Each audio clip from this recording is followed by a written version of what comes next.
لال شہباز قلندر جب حج کے لیے تشریف لے گئے تو آپ صلی اللہ علیہ وسلم سے غیبی اشارہ ملنے پر آپ نے سندھ کا رخ کیا۔ سندھ تشریف لانے کے بعد آپ نے ایک جگہ قیام کیا۔ اس وقت سندھ میں ظلم و جبر اپنے عروج پر تھا اور عام تھا کسی کی کوئی فریاد نہیں سنی جاتی۔ اسی وقت کا یہ معقولہ بھی مشہور ہے، اندھیر نگری چوپٹ راج۔ لوگوں کو بے بس اور لاچار دیکھ کر ایک مظلوم جس کا نام سکندر بہار بودلہ تھا، وہ ایک نعرہ مستانہ لگایا کرتا تھا: میرا مرشد آنے والا ہے، ظلم کا زوال ہونے والا ہے۔ سکندر سیرستان کی پہاڑیوں میں عبادت اور ریاضت کرتے تھے۔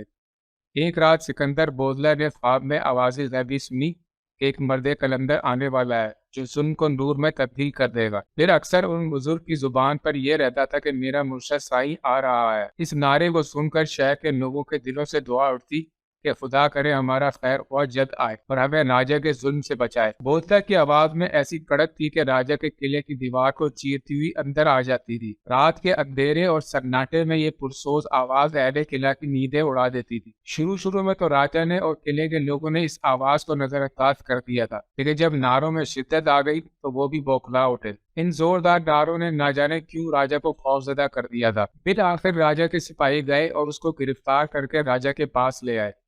راجا کے سامنے بھی سکندر بودلہ کی زبان پر یہی الفاظ اور نعرے تھے۔ راجا غضبناک ہو گیا اور اس نے سکندر بودلہ کو قید کروا دیا، لیکن قید خانے میں بھی اس کے نعرے بند نہ ہوئے۔ راجا رات بھر اذیت کی آگ میں جلتا رہا۔ صبح ہوئی تو اس نے وزیروں کو طلب کیا۔ وزیروں نے کہا کہ بودلہ کی کھال ادھیڑ دی جائے، اپنے آگ کی دماغ ٹھکانے آ جائے۔ راجا نے اجازت دے دی اور سکندر بودلہ پر ظلم کی بارش کر دی گئی، لیکن اس کی زبان پر یہی الفاظ تھے کہ میرا مرشد آنے والا ہے، ظلم کا زوال ہونے والا ہے۔ دوسری جانب جب حاتم سیون نے لال شہباز قلندر کی یہ کرامت دیکھی تو ان کا دیوانہ سکندر بودلہ قید میں ہونے کے باوجود بھی رہائی پا کر ان کے پاس پہنچ گیا ہے، تو اپنے علاقے کے کچھ جادوگروں کو طلب کر کے ان سے مسلمان بزرگ کے مقابلے کا کہا، لیکن سیون کے جادوگروں نے مقابلے سے پہلے ہی اپنی شکست تسلیم کر لی تھی کہ انہیں ہرانا ہمارے بس کی بات نہیں۔ البتہ جادوگروں نے راجا کو مشورہ دیا اگر کسی طرح مسلمان درویش کو حرام غذا دے دی جائے تو اس کی روحانی قوت ساری ضائع ہو جائے گی اور پھر ہمارے جادو کی طاقت اس پر غالب آ جائے گی۔ راجا نے کسی روز ایک حرام جانور کا گوشت پکایا اور خوان سجا کر مسلمان درویش کی خدمت میں بھجوا دیا۔ جب یہ خوان حضرت لال شہباز قلندر کی خدمت میں پیش ہوا تو کھانا دیکھتے ہی آپ کا رنگ تبدیل ہو گیا اور آپ نے یہ کہہ کر خوان سے بھرے ہوئے کھانے کا پلیٹ الٹ دیا کہ ہمارا خیال تھا کہ وہ کافر اتنی نشانیاں دیکھنے کے باوجود ایمان لے آئے گا، مگر جس کی تدبیر میں ہلاکت اور بربادی لکھی جا چکی ہو اسے اللہ کے سوا کوئی نہیں ڈال سکتا۔ مرشد کے اس عمل سے خود ان پر لرزہ طاری ہو گیا۔ پھر دوسرے ہی لمحے زمین بھی لرزنے لگی۔ سیون زلزلے کی لپیٹ میں تھا۔ زمین نے دو کروٹ لی اور طاقت اور اقتدار کا سارا کھیل ختم ہو گیا۔ ادھر درویش کے سامنے خوان الٹا پڑا تھا اور ادھر حاکم سیون کے قلعے کی بنیادیں الٹ چکی تھی۔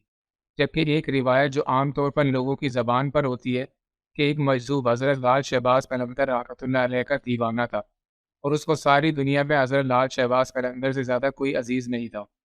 بادشاہ کو شدید غصہ آیا کہ میرے خلاف لال شہباز قلندر کے حق میں نعرے لگانے والا کون ہے۔ اس نے بودلہ کو اپنے پاس بلایا اور کہا کہ کیا تم ہی نعرے بلند کرتے پھرتے ہو؟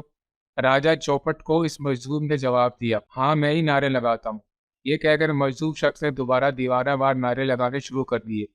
راجا چوپٹ نے معلوم کیا کہ اس کا نام کیا ہے تو اس کو بتایا گیا کہ اس مجذوب شخص کا نام سکندر بودلہ ہے۔ راجا چوپٹ نے کہا کہ قلندر کے حق میں نعرے لگانا بند کرو۔ یہ سن کر بودلہ کی آواز میں مزید شدت آ گئی اور اس راجا کی بدتقاضی اپنے عروج پر پہنچ گئی اور اس نے حکم دیا کہ مجھ سے بغاوت کرنے کے جرم میں اس مجذوب کو ذبح کر کے پکایا جائے اور اس کا گوشت کھا لیا جائے۔ لیکن ان کو ذبح کرنے کے بعد ان کا گوشت کھایا جا رہا تھا کہ ادھر حضرت لال شہباز قلندر رحمۃ اللہ علیہ دھمال ڈال رہے تھے۔ حضرت لال شہباز قلندر معمول کے مطابق سوال کے دوران بودلہ بہار کو پکارتے تھے۔ انہوں نے جیسے ہی ان کو پکارا، مختلف روایات کے مطابق جن جن لوگوں نے سکندر بودلہ بہار کا گوشت کھایا تھا ان پر عجیب و غریب واردات گزر گئی اور جو بوٹیاں وہ کھا چکے تھے ان کے منہ اور میدوں سے نکل کر لال شہباز قلندر کے پاس جمع ہونی شروع ہو گئی۔ جب بودلہ کے تمام اعضاء جمع ہو گئے تو ان اعضاء نے ایک جسم کی شکل اختیار کر لی اور دھمال کر کے وہ جسم دوبارہ ٹکڑے ٹکڑے ہو گیا۔ یہ منظر دیکھ کر راجا گھبرا گیا۔